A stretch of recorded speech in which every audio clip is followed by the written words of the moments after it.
Ever want to know more about the deepest, darkest depths of your psyche? The parts of which are so ingrained in your subconscious that even you don't know they're there. Sure, you could go to a psychologist and get professional guidance in discovering who you really are, or you could just watch this video on the internet and find out for free. Let's get started.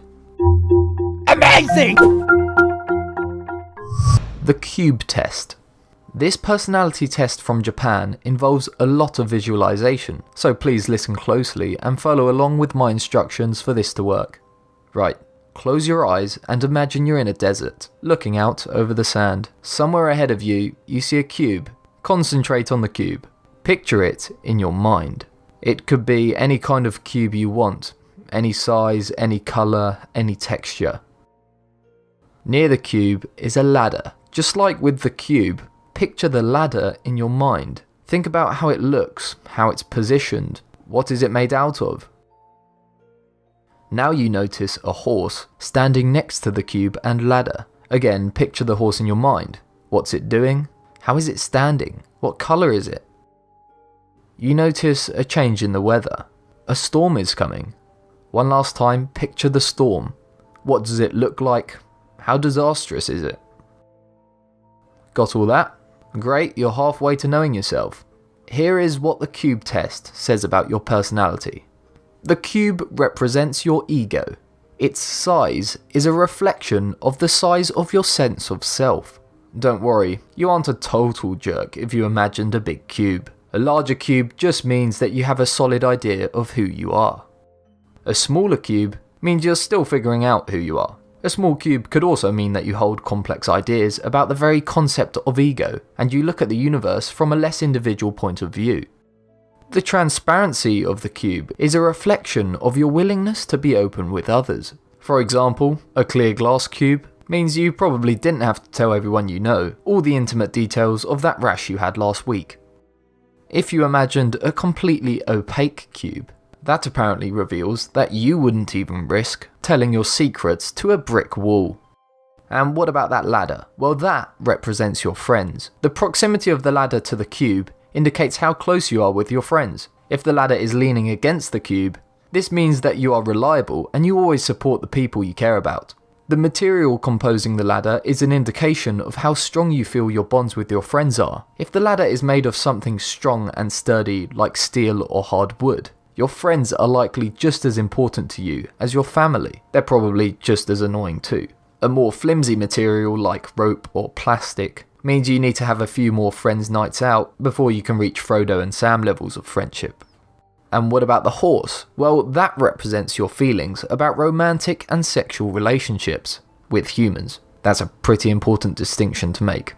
This is all symbolic stuff we're dealing with here. If the horse is wearing any tack or is tied up, then you prefer control in your relationships. The more gear your horse is wearing, the more control you like to have. So if that horse you imagined was muzzled and carrying 100-pound saddle bags, maybe consider taking a meditation class or something. Learn to let stuff go. If the horse is naked, then you trust your romantic partners completely. Personally, I don't know how you resist the urge to read their phone when they're not around.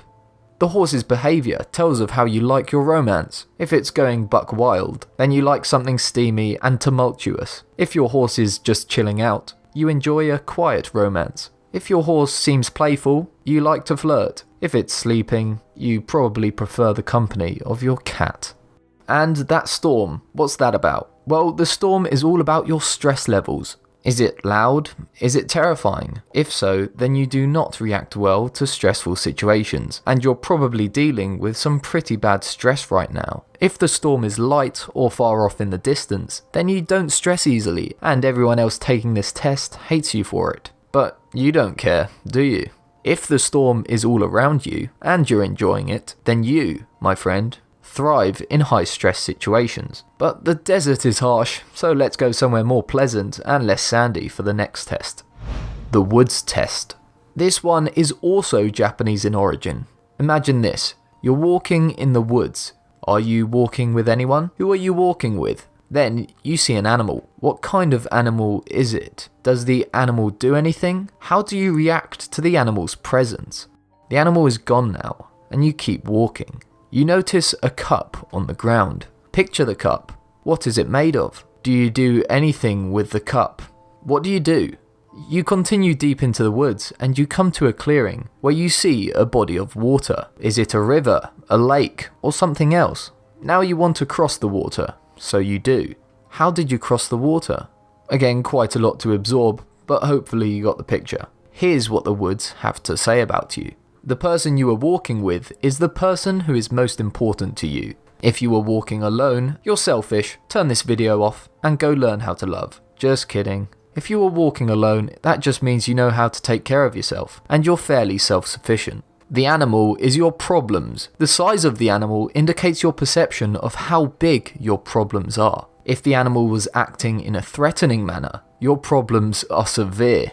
If it behaved passively, you have your problems under control. How you reacted to or interacted with the animal tells of how you deal with your problems. If you tried to scare it away, you take initiative in problem-solving situations. If you wrestled with it, you like to get deeply involved with the problem-solving process. If you observe the animal, you take a more passive approach to problem-solving. And what about that cup? I hope you weren't picturing two girls with it. The cup represents your relationship with the person walking with you, or your relationship with yourself if you were walking alone. The material the cup is made of indicates how strong that relationship is. The stronger the material, the stronger the bond. If you were walking alone, then the cup represents your level of self-confidence. A metal or stone cup means you have lots of confidence. A fragile china or glass cup means you may want to join the Toastmasters. If the cup was disposable, then you think confidence is a myth and personality tests are stupid, and quite frankly I'm surprised you made it this far. I take that back. I thought up a Starbucks cup. Now on to that body of water. The water represents your feelings about love. How did you cross the water? How wet you got while crossing the water indicates how important love is to you. If you swam across and got soaked, then this indicates that love is very important to you. If, on the other hand, you took a raft or boat and got splashed a little, then you have a balanced attitude about love. If you put on a raincoat and sealed yourself in a high-tech, watertight submarine, you need to go watch some Care Bears. Congratulations, you now know yourself fully and completely, and you didn't even have to get up out your chair. Was this test helpful? Did you learn anything about yourself, and what did you learn? Let us know in the comment section below. Thanks for watching, and subscribe to Be Amazed.